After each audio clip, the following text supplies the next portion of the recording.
Azilala endleleni zoyika ivukazi sisithi ngingatsho-ke nakunibabukeli bethu kwijelo i-DTT molweni ekhaya.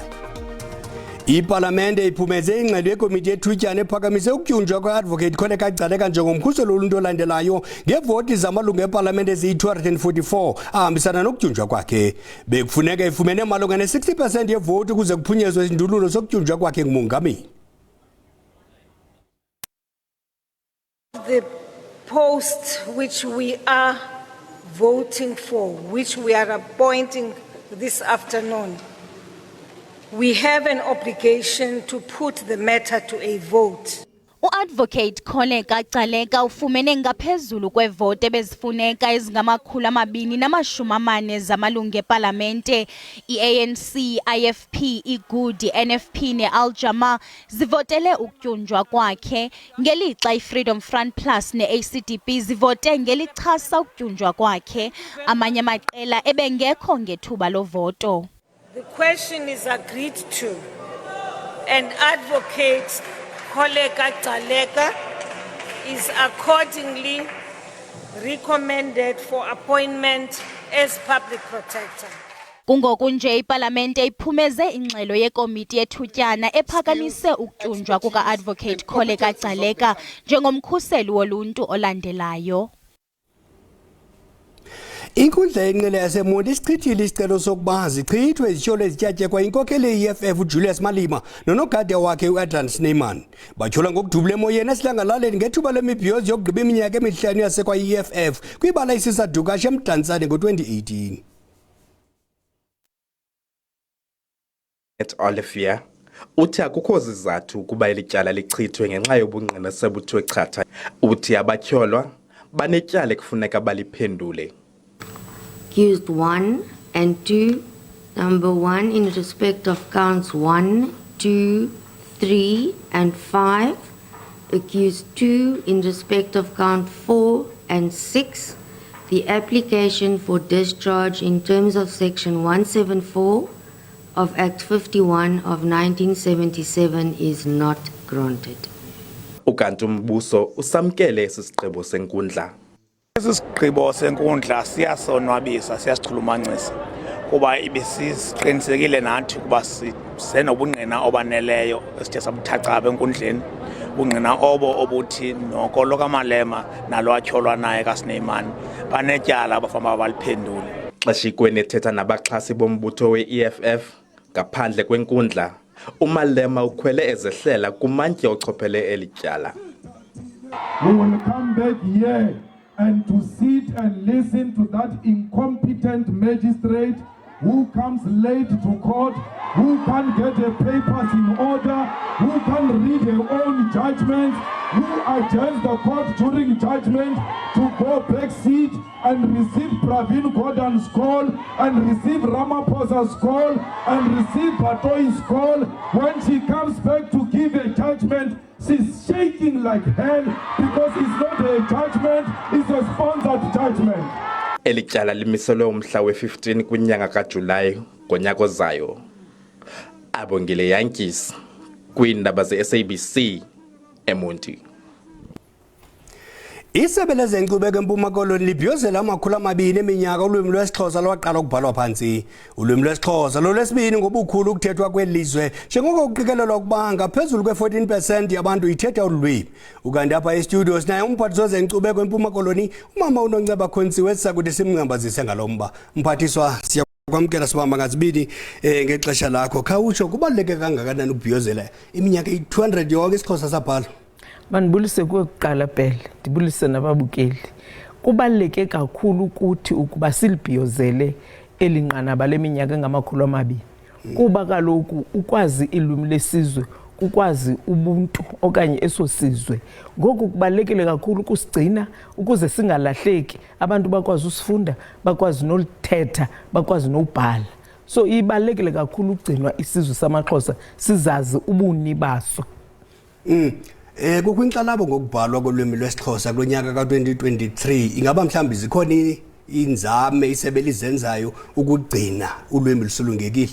zikhona inzame ezizenzayo isebe into eliyenzayo kuba kwabantu abazabe bezocela inkxaso esebeni bathi bancediswe ukupapasha incwadi abathe bazibhala zesiXhosa isebe liyabaxhasa kodwa kokwakho neenkqubo isebe lizenzayo ukhuphiswano ezikolweni abantwana bakhuphisana ngokuthetha nangokubhala isiXhosa senza ezonzame ke sikwanalo neqonga esizawuthi sibhiyoze kulo apho kuzabe kukho iqumrhu labantu abaziwayo onjingalwazi uncedile Sawule omngobenyi ozabe engomnye wabo bantu ababuzayo kule ngxoxo yokuba kubaleke kangakanani kula nkqubo ke bazawuza nemigomo nezinto becinga ba zingenziwa ukuze ligcinwe lisathethwa lisabhalwa ngabantu abathetha isiXhosa kanye kuloo ndawo kanye mamvundle khawutsho kukho inhlalabo yoba abazali bathi kubalekanga abantwana bafunde ngolwimi lwesiXhosa ke xa uthetha kanye ngoprofessor Sawule isebe likhona into eliyenzayo ukukhuthaza into yoba abantwana bafundiswe ngolwimi lwenkobe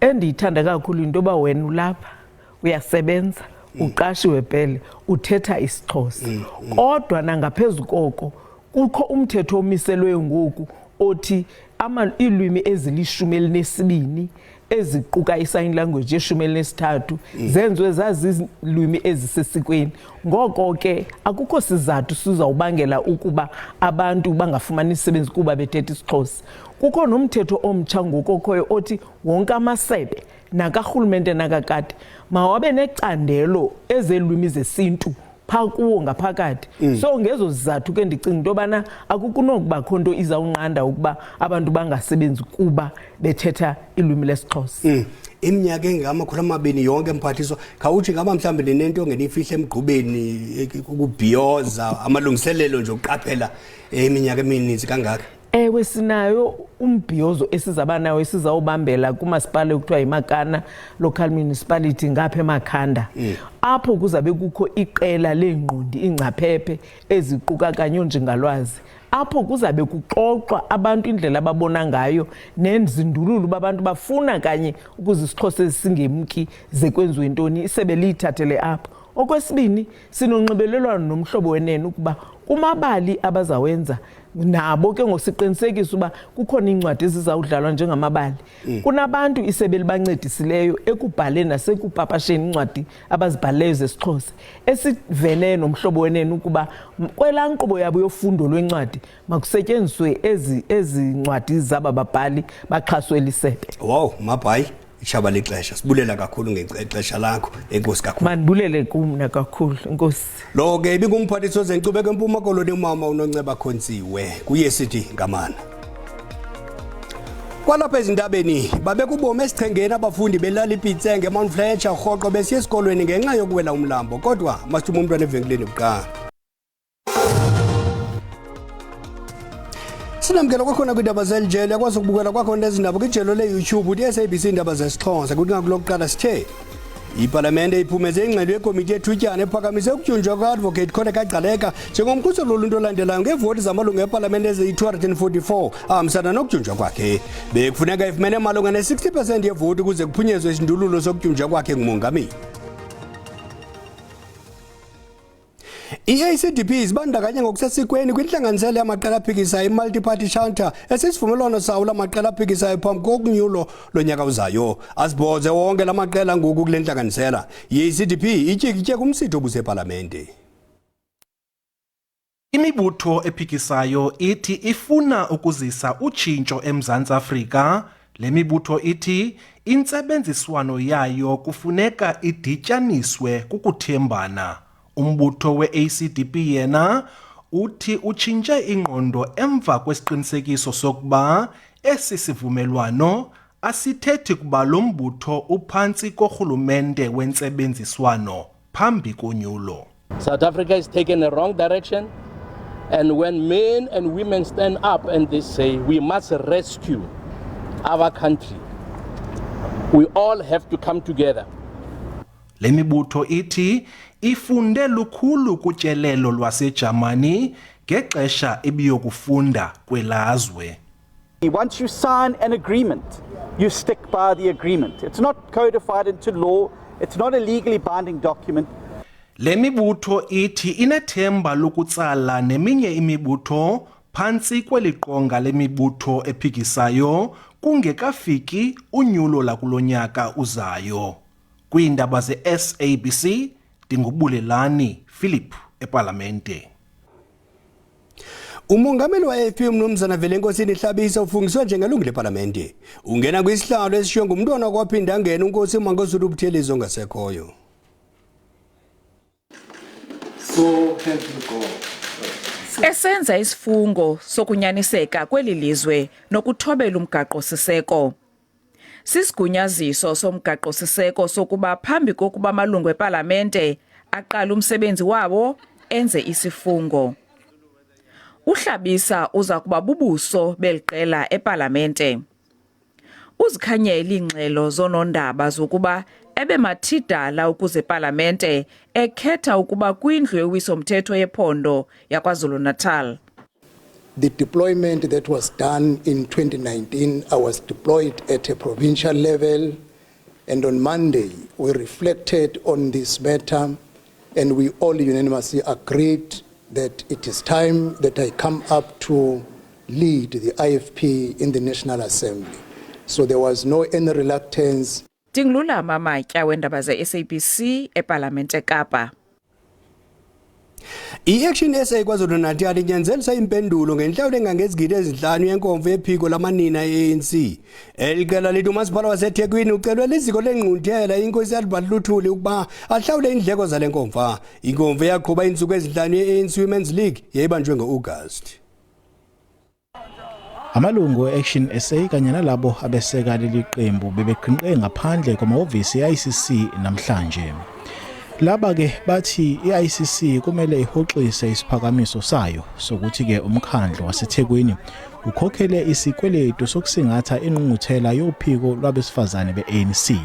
Sizothi ke njenge-Action SA namhlanje cha kwi-ICC ayihambe yovula icala emaphoyiseni ukuthi kwenza ubugebengu la beyingcenye yabo nabo. Abamele ICC balwamkele uhlu lwezikhalo kepha bathi angeke bayiphendule imibuzo ngalolu daba okwamanje. What we've just said was a summary of what is contained on the memorandum, which I will then take it back and which will then be reviewed by the board, which sits quarterly. Kusenjalo i-ANC esifundazweni ithi ke ayikho imali ekhokhwe umkhandlu waseThekwini uyikhokhela ukusingatha lengqungquthela yophiko lwabesifazane. Enza ayikazi sebenzisa imali zahulumeni ukubamba ama conferences wani ayikazi. Umasipala waseThekwini usichithile ke lezi insolo wathi wona awungeni nakancane udabeni ke oluthinta amaqembu ezombusazwe. Kusenjalo i-Action SA inxuseke ukuthi umkhandlu waseThekwini ujubeke ithimba elizophenya ngalolu daba. NginguSimphiwe Makhanya wezindaba ze-SABC ngiseThekwini. Abafundi beziko lokuqeqesha eMotheo TVET eBloemfontein bahlaba ikholo lokuba i-NSFAS ipheliswe ukulandela ingxelo zokuba i-R38 million bekumele ukuba baxhamla kuyo iza kubuyiselwa ku-NSFAS leli ziko mfundo. Abafundi abachaphazelekileyo bafuna iMotheo College kuba ingayibuyiseli i-R38 million kwingxowa-mali ye-NSFAS. Le imali eyayinikezelwe kule college ukusukela ngo-2018. Abafundi bathi i-NSFAS mayipheliswe, imali ithunyelwe ukusukela kwi-ofisi yezezimali jikelele iye ngqo kumaziko emfundo ephakamileyo. Bathi uthethathethwano olutenxileyo phakathi kwamaziko emfundo ephakamileyo ne-NSFAS lubathwaxe ngokumandla. Iziphumo zabanye abafundi zisaqingile azikathunyelwa kwinkqubo yengxowa-mali. NSFAS is saying they are awaiting our academic results from the institution, whereas the institution says they've already sent our registration data to NSFAS. Abafundi beqonga lokunikezelwa kwenkonzo bafuna kuthatyathwe amanyathelo oxanduva ngoku. Bathi bonke abafundi abafanelekileyo ukuxhaswa ngemali kumele bayifumane. Icandelo elikhethekileyo lophando lifake isicelo sokuba i-R38 million ibuyiselwe kwi-NSFAS. Thina siyi-student forum siyacacisa ukuthi i-NSFAS kumele ukuthi ibe abolished. i-NSFAS iyi-frustration kubantwana besikolo. Eliziko lemfundo lithi liyayithobela i-SIU. The money has to go back to NSFAS as agreed. This is the issue of 2018. It cannot be allocated to the current students. Abafundi bathi amaphaphu wabo aphezulu nanjengoko bengazi ukuba kulonyaka bayakukwazi na ukuthweswa ngezidanga zemfundo yabo abayisebenzele nzima. Amashishini amancinci athi ukunyuka kwamaxabiso enkukhu namaqanda nokushokoxeka kwazo kubeka amashishini abo esichengeni ukuza nanjengokuthe gqolo umkhuhlane wentaka kwiifama zeli nakwihlabathi jikelele. Ngokwesebe lezempilo sekubuyiselwe emva izigidi senkukhu susela ukuqhambuka kwalo mkhuhlane wentaka ngo-April kulo nyaka. Amaqanda ngeminye imikhiqizo ebaluleke kakhulu kulezi insuku. Lawa akhiqizwa lapha nolamthuthu unkosazana Samkelisiwe Mnguni eMthwalume. Umnguni uqale eqaleni konyaka leli bhizinisi lakhe njengoba selidlondlobale laze laba nolamthuthu abangu-400 nezinkukhu zamaqanda ezingu-400.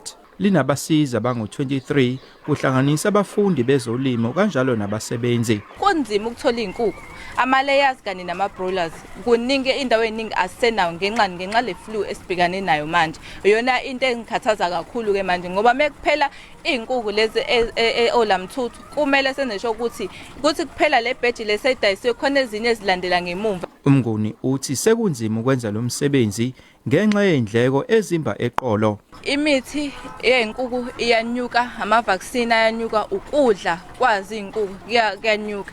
Uhulumeni unxusa abalimi abasebenza ngemfuyo ukuba baqinisekise ukuthi indawo zabo iphephile kulesifo sezinkukhu. Abantu abavimbe ukuthi izinyoni zidle kanye nezinkukhu zabo ngoba sithola lesifo ngoba siqhamuka ezinyonini. So inhlanzeko kubalekile kuyona. Sekuphela amasonto amabili manje kungakaze kubheduke kabusha igciwane elisha lalesifo. Eindabeni ze-SABC nginguvusi Khumalo eMthwalume. Babeka ubomi esichengeni abafundi belala iPitsenge eMount Fletcher eMpuma Koloni xa besiya esikolweni. Ukukwenziwa kokuba bawele emlanjeni ongenabhlorho xa besiya esikolweni. Abasetyhini abakhulelweyo kunye nabantu abadala bawela kumazenzelo webhlorho oyingozi. Kunzima ngudontsudonsu abazali bazama ukuwelisa abantwana kulowo nalowo uthenca emqolo ukuthintela ongokehli. Ababazali baqinisekile ukuba abantwana babo kufuneka befike esikolweni namhlanje. Ngamanye amaxesha baba ngamaxhoba okuwa kulomlambo bahambike baphulukana nobomi logama abanye besonzakala. Le miqobo ebekwe apha yeyona bhlorho abayisebenzisayo ukudla ngapha komfula. Asinayo ibhlorho kule ndawo, siphila le mpilo ke yonke le mihla abantwana siwaweza ngolu hlobo. Amanzi kudala ethatha abantu kule ndawo esikuyo. Abantu abamkena lo mfula bayi-8 omnye akakaveli nangoku.